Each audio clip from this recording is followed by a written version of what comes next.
Yo leí ayer y decía de la importancia de tener un buen maestro, y qué mejor maestro que tener a Jesús, ¿sí? Amén.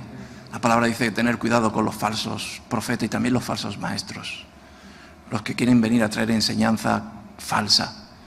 Pero Jesús trae la buena enseñanza, porque Él era Dios, amén. No hay nada que no pueda enseñarnos Dios en nuestra vida.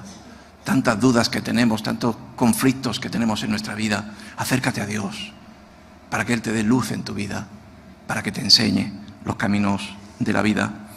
En Juan 14, en el versículo 6, dice, Jesús le dijo, yo soy el camino, la verdad y la vida. Nadie viene al Padre sino por mí. Dice, si conocieses también a mi Padre, dice, si me conocieseis, también a mi Padre conoceríais. Y desde ahora le conocéis y le habéis visto, ¿sí? Amén. Aprender es conocer, ¿no? Es tener conocimiento y el conocimiento de saber la importancia de lo que es Dios. Y Jesús es el camino, la verdad y la vida, y Él es el camino, es la enseñanza para poder caminar en esta vida, poder tener victoria. Cuando nos educamos encontramos planes para nuestra vida, ¿no? Cuando nos formamos en algo, nos adiestramos para una formación que a la postre nos servirá como utilidad, ¿no es así? Como el que aprende medicina o abogacía o algún doctorado y aprende, y cada día no solo aprende hasta un punto de después ser doctorado en ello y ser funcionado en esa profesión, sino después tiene que renovarse cada día en aprender más, en cada día traer nuevas cosas para no quedarse obsoleto. Pero Jesús dice que yo soy el camino, ¿no? Y tenemos que darnos cuenta que el Señor es nuestro camino. Dice que al hombre, hay caminos que al hombre le parecen caminos de vida, pero son caminos de muerte. Pero Jesús dijo, yo soy el camino, no hay otro camino para llegar a Cristo o llegar a Dios, solamente que es el camino del Señor. ¿Y cuál es el camino del Señor? Pues su palabra, su enseñanza. Por eso dice la palabra, aprended de mí, que soy manso y humilde de corazón. Amén. Yo soy el camino y la verdad. ¿Cuántas veces nos hemos confundido o ha habido engaños en nuestra vida? Jolín, pues él me ha dicho que esto era así. Yo en la educación de mi hijo el otro día venía a contarme de que los profesores hablan de dónde viene la creación del hombre y de dónde viene la formación de la tierra y claro, es muy distinto a lo que Dios nos habla en la palabra de Dios, ¿sí o no? Y entonces viene confusión y dices, bueno, ¿a quién escucho? Y yo creo que nosotros tenemos que tener definido quién es nuestra cabeza y quién debe de ser, por donde el único que traiga el conocimiento a nuestra vida. Y a veces hay conflictos en nosotros porque a veces recibimos de la parte de Dios, pues como estamos aquí, y después recibimos la parte que viene del hombre. Pero nosotros tenemos que pesar más la parte de Dios, sabiendo que Dios es verdad. Amén. Y eso nos tiene que traer fe a nuestra vida. La fe que es el principio del fundamento de creer en Dios, de recibir la palabra de Dios. Por eso tenemos que acercarnos más al Señor y buscar menos lo que son los conocimientos de este mundo, porque yo creo que hay mucha falsedad, hay mucho engaño y tenemos que agarrarnos a ello, ¿no? Por eso dice que si me conocéis, también a mi Padre conoceríais. Y desde ahora le conocéis y le habéis visto, ¿no? Y conocemos a Dios en profundidad. Conocemos la palabra de Dios en profundidad. No solamente el texto, sino la relación como discípulos, de aprender del Maestro, de conocer.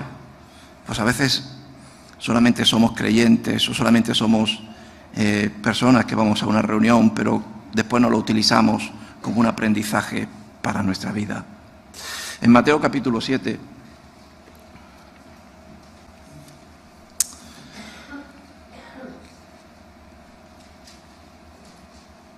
en el versículo 29 dice, y habla de Jesús, ¿no?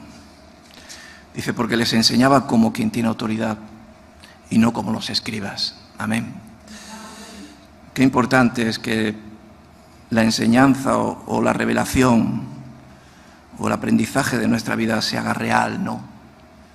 Y fíjate lo que dice, y no como los escribas. El rabí fue el que le dijo: maestro. Los escribas se asombraban de la autoridad que tenía Jesús. ¿Por qué? Porque lo que hablaba sucedía. Porque él tenía autoridad, tenía poder. Porque sus palabras, que incluso nunca habían sido escuchadas, pesaban en las vidas, ¿no? Yo os traigo un nuevo mandamiento, es que os améis los unos a los otros. Palabras que eran de vida, ¿no? Que tocaban a las personas. Y les enseñaba como quien tiene autoridad. Y yo creo que tenemos que acercarnos a Dios sabiendo de que Él tiene la autoridad. Y cuando la recibimos en nuestra vida, ¿cuántas veces decimos qué razón llevaba, ¿no?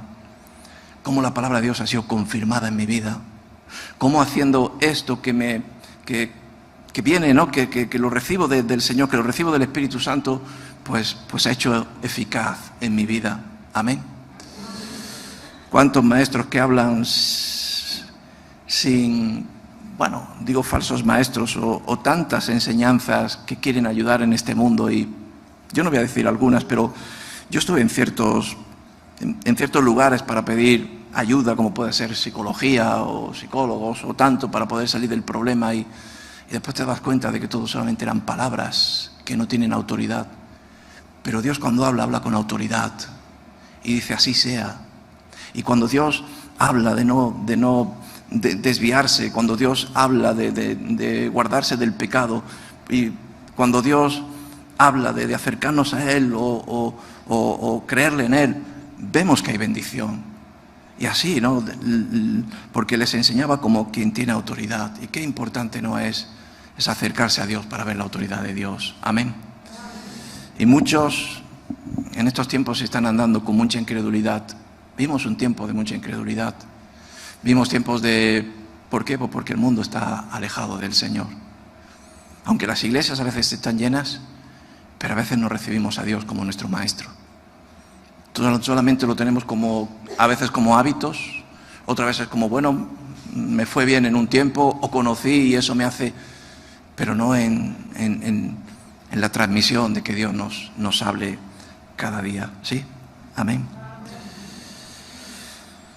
En Salmo 32,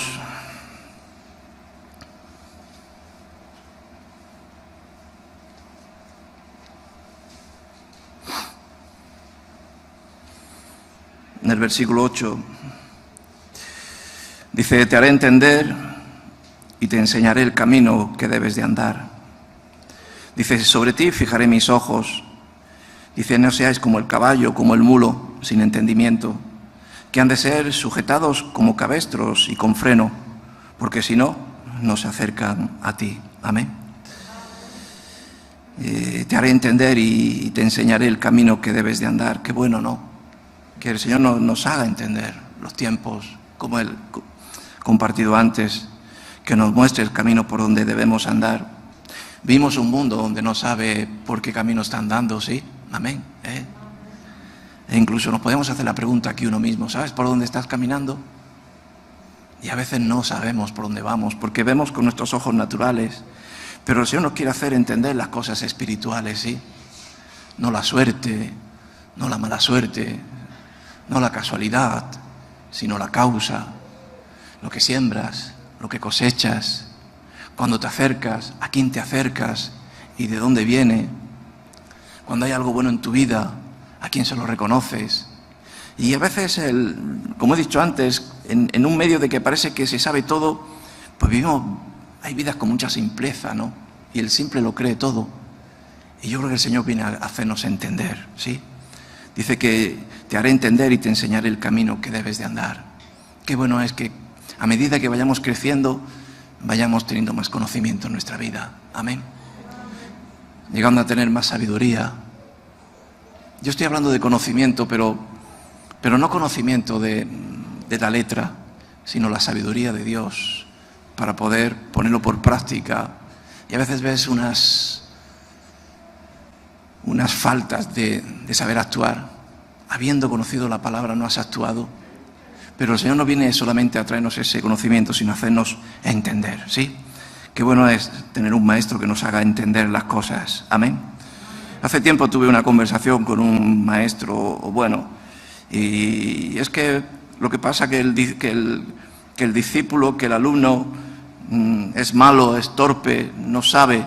Y yo le dije, ¿qué diferencia hay cuando hay un buen maestro? Que del mal alumno haz un buen alumno. Amén. Qué sabiduría o qué bueno es de tener una persona de que sabiendo que de la nada puede hacerlo todo. Y ese es el Señor en nuestra vida, ¿no? Dice, sobre ti fijaré mis ojos, y Dios está fijando los ojos sobre ti. Dice, no seáis como el caballo o como el mulo sin entendimiento, que han de ser sujetos con cabestro y con freno. Dice, porque si no, no se acercan a ti. Amén. ¿Cuántos caballos hay? El caballo es, bueno, más que noble, más que nobleza en un caballo, lo que hay es arrogancia en un caballo, sí. Orgullo, prepotencia, fuerza, ¿no? Amén. Como los jóvenes que con su fuerza natural, o incluso a veces hasta los mayores, que ya con el paso del tiempo, pues aún así siguen teniendo esa fuerza de ¿qué voy a saber más? ¿Qué me vas a contar tú más a mí? Pero yo no vengo a contarte nada, yo vengo a traértelo, a compartirte que todo esto viene por la revelación del acercamiento de Dios a tu vida. Y que cuando Dios se acerca a tu vida, pues aprovéchalo y deja que Dios entre, que trabaje y que obre en ti, para que puedas entender y comprender los tiempos en tu vida. Amén. Y ser, pues bueno, está hablando del caballo, del mulo, y a veces desechamos más el asno, ¿no? Por ejemplo, pequeño, rudo, testarudo, pero si lo guía el maestro es guiado bien por el Señor. Amén.